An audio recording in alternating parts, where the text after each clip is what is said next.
The engine hum is a rhythmic, hypnotic drone that vibrates through the very marrow of your bones. Outside the cockpit, the Pacific Ocean is a vast, slate-grey void, stretching toward an horizon that refuses to end. You are sitting in the cramped, freezing cockpit of a Mitsubishi A6M0, thousands of miles from the comforts of home, suspended between the churning sea and a pre-dawn sky. You are not a monster. You are not a villain in a storybook. You are a pilot, a son, a patriot, and you have been told that today you are the instrument of destiny. Below you the waves are dark and unforgiving, but your eyes are fixed on the north, toward a target that has haunted your dreams for weeks. You have been trained for this moment since you were a boy. You have been taught that the fate of the empire rests on your wings. You check your fuel gauges one last time. You tighten your goggles. Ahead, through the morning mist, the island of Oahu begins to emerge like a jagged tooth rising from the deep. You don't know it yet, but in a few short hours the world will change forever, and there will be no turning back from the fire you are about to ignite.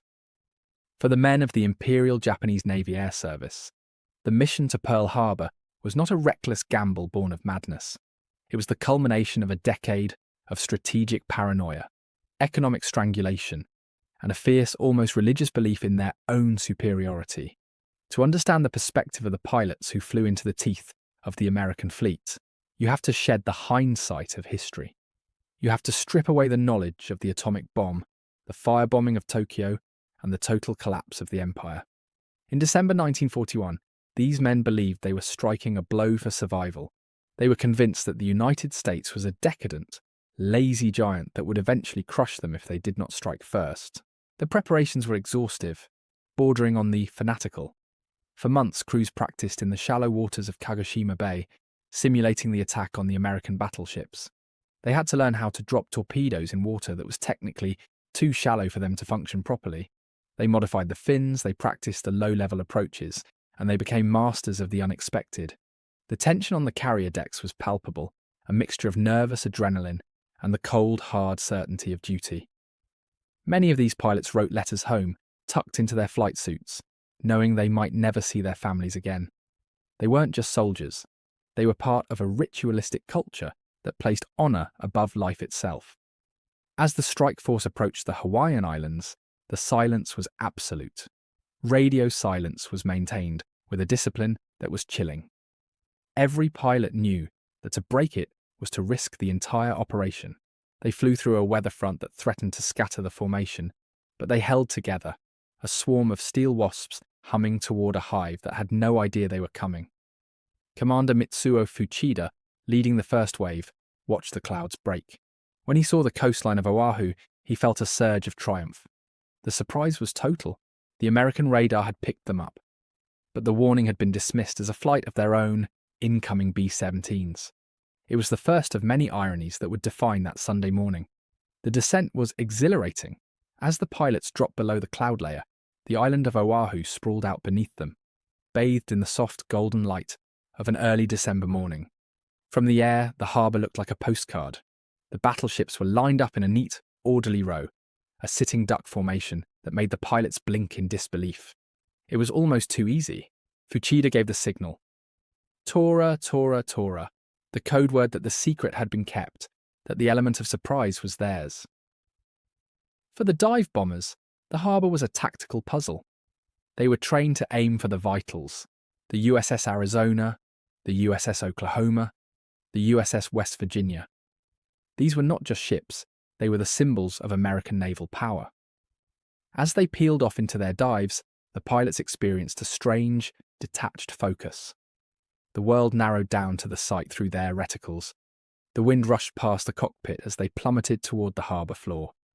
Then, the release.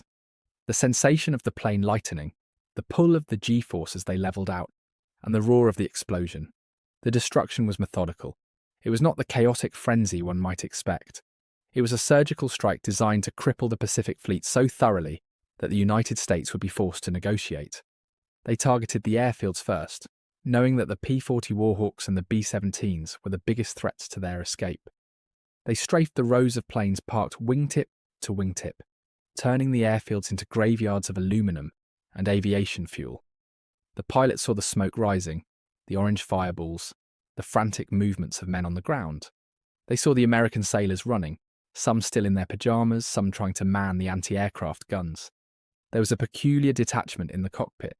Up there in the air, the war was a series of calculations: angle of attack, speed, altitude, fuel consumption. The human cost was something that lived on the ground. But as the smoke thickened, even the pilots began to realize the scale of what they had unleashed. Some reported seeing the Arizona vanish in a titanic column of fire and debris. It was a sight that stunned them. They had expected resistance, but they had not expected the sheer vulnerability of the American fleet. Yet, even in the midst of their success, the cracks in the plan were beginning to show. The second wave, led by Lieutenant Commander Shigekazu Shimazaki, faced a much more alert defense. The element of surprise had evaporated. The American anti-aircraft fire, initially sporadic and confused, was now a wall of flak. The sky, once a clear blue, was now dotted with the black, oily puffs of exploding shells. The pilots had to weave through the fire, their planes shuddering as near misses buffeted them. This was the moment where the training met the reality of combat. The exhilaration of the first strike was replaced by the cold, hard necessity of survival. Many of the pilots were young, some barely out of their teens. They had been raised on stories of heroic samurai, and they viewed their mission through the lens of ancient warrior codes. They believed that by destroying the fleet, they were preventing a future war, not starting a global conflict. They were convinced that the Americans would be shocked into submission. They did not understand the American psyche. They did not realize that they had just awakened a sleeping giant that would not stop until the empire itself was reduced to ash. As the fuel gauges began to dip into the red, the return flight became a race against time and exhaustion.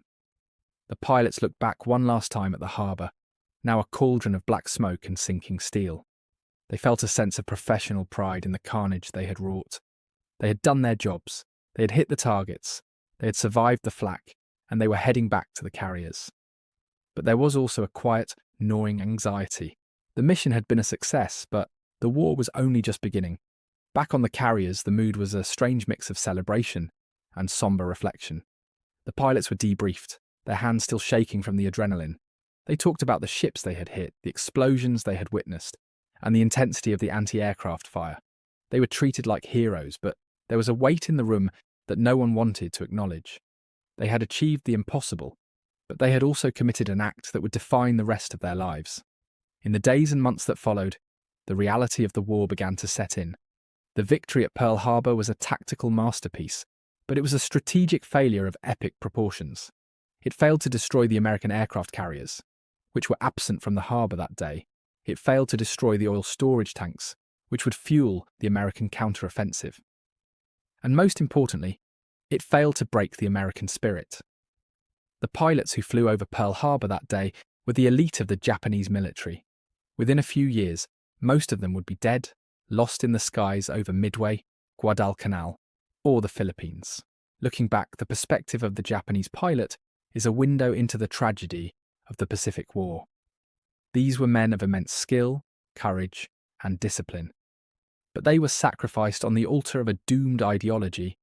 They were sent into a war that their leaders could not win, against an enemy whose industrial might they could not comprehend. They flew with the belief that they were the masters of the sky, only to be overwhelmed by the sheer, relentless weight of the American war machine. The story of the Pearl Harbor attack is often told from the perspective of the victims, and rightly so. The tragedy of the lives lost on the ground is immeasurable. But to understand the war, we must also look at those who pulled the triggers. We must understand the motivation, the training, and the fatal arrogance that led them to that Sunday morning. We must see them as they saw themselves, as men of honour, fighting for a cause they believed was just, even as they were being led into the abyss. The mission was a success by every metric they had been given. They had caught the Americans completely off guard. They had dealt a crushing blow to the Pacific Fleet. They had demonstrated the power of the carrier-based strike force. But in the grand scheme of history, it was a Pyrrhic victory. It was the moment when the Empire of Japan signed its own death warrant. The pilots knew nothing of this, of course. As they landed their planes back on the carriers, they were heroes. They were the men who had changed the world. They were the men who had brought the war to the Americans. As the sun set over the Pacific that day, the silence returned. The carriers turned back toward Japan, the mission accomplished. The pilots sat on the deck staring out at the ocean, perhaps thinking of the homes they had left behind, perhaps wondering what the future held. They had no way of knowing that the fire they had started at Pearl Harbor would eventually consume everything they held dear. They had no way of knowing that their sacrifice would be in vain, that the empire would fall, and that their names would eventually be remembered not as the conquerors of the Pacific, but as the initiators of a conflict that would change the course of human history. The legacy of the Pearl Harbor pilots is a complicated one. It is a story of technical brilliance and moral blindness. It is a story of how a nation, driven by a sense of destiny and a fear of extinction, could be led to commit an act of such profound consequence. It is a reminder that even the most disciplined and skilled soldiers are ultimately at the mercy of the decisions made by those in power. The planes they flew, the Zeros, became the symbols of that power. They were nimble, fast, and deadly. In the hands of a skilled pilot, they were the best in the world. But no amount of skill could overcome the fundamental imbalance of the war. The Americans had the resources, the technology, and the industrial capacity that Japan simply could not match. The pilots who attacked Pearl Harbor were the best the Empire had, and yet they were doomed from the start. As we look back at the images of that day, the black smoke rising from the harbor, the wreckage of the planes on the airfield, the faces of the sailors, and the faces of the pilots, we are reminded of the fragility of peace. We are reminded that war is not just a clash of armies, but a collision of cultures, ideologies, and destinies.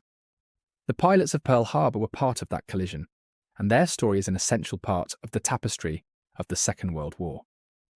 They were not, for the most part, the fanatical monsters that propaganda often painted them to be.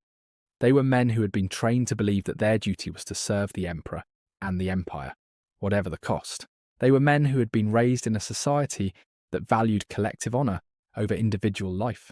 They were men who had been told that they were fighting for the survival of their people, and in that, they were no different from the pilots of any other nation.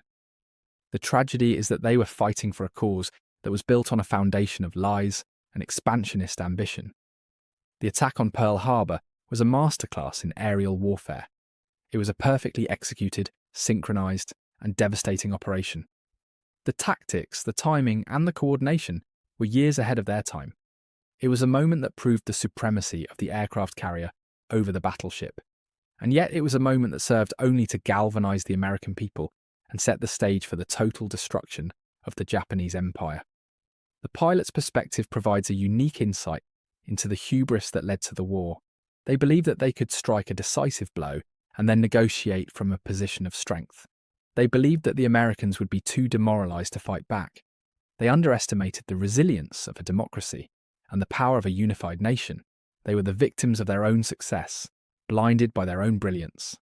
When we consider the attack from their perspective, we see the war not as a grand, abstract struggle, but as a series of intense, personal, and terrifying experiences. We see the pilot who, in the heat of the moment, forgets his own fear and focuses on the mission. We see the pilot who, after the adrenaline fades, is left with the haunting memory of the destruction he has caused. We see the human face of the war, and in that we find a deeper, more profound understanding of the conflict. The story of the Pearl Harbor pilots is a story of a lost generation. It is a story of men who were caught in the gears of history, who were used and then discarded.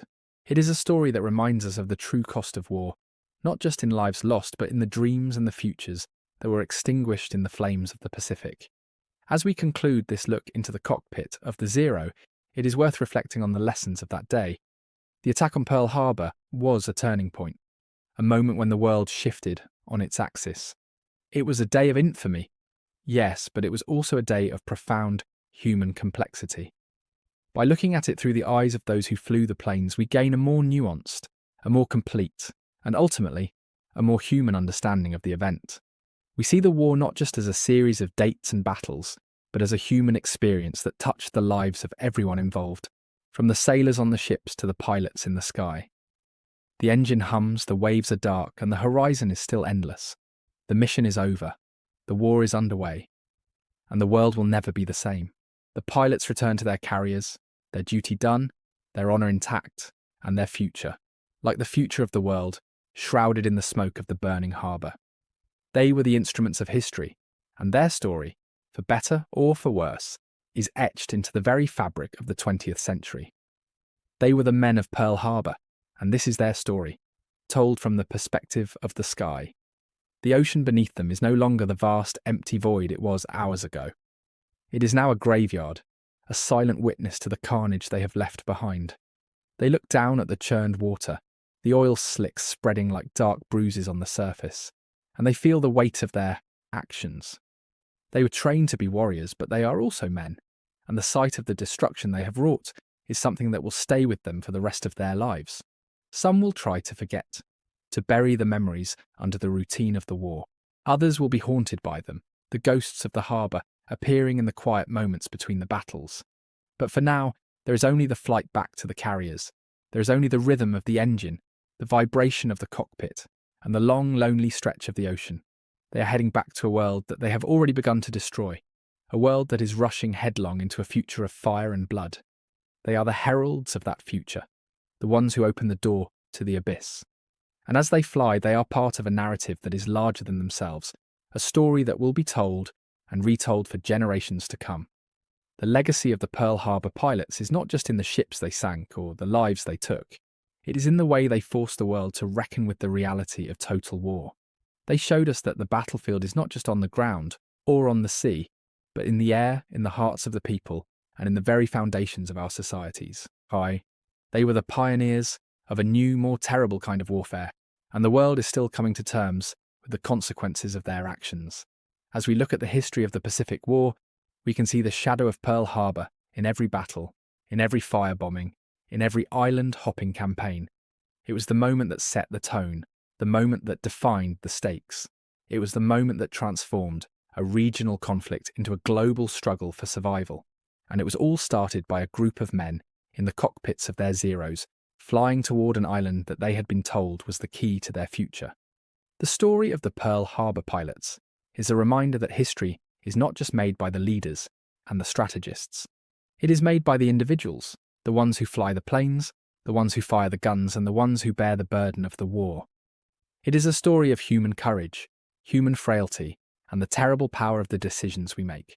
It is a story that should never be forgotten, for in it we find the echoes of our own world, the shadows of our own conflicts, and the enduring, fragile, and essential truth of the human condition.